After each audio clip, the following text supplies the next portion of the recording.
VVS Cartier. Puoi vedere solo i miei diamanti di notte. Tu lo sai, per te ho già rotto tutte le nocche, su tutte le porte e tutte le volte. Comunque brilli come VVS Cartier.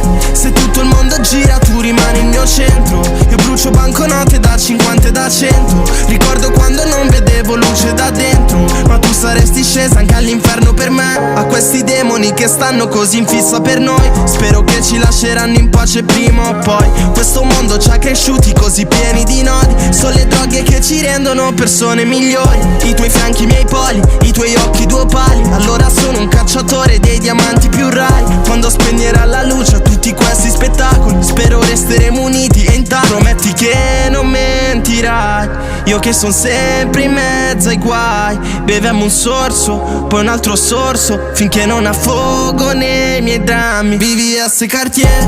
Puoi vedere solo i miei diamanti di notte. Tu lo sai, per te ho già rotto tutte le nocche, su tutte le porte e tutte le volte. Comunque brilli come VVS Cartier. Se tutto il mondo gira tu rimani il mio centro. Io brucio banconote da 50 e da 100. Ricordo quando non vedevo luce da dentro, ma tu saresti scesa anche all'inferno per me. I tuoi occhi come stelle, luci in mezzo al quartiere. E sei come un satellite, giri intorno a me. Nelle mie giornate grigie, nelle mie sere nere, ho bisogno di te. Ma faccio finta di niente, so che questo fuoco non brucerà forever.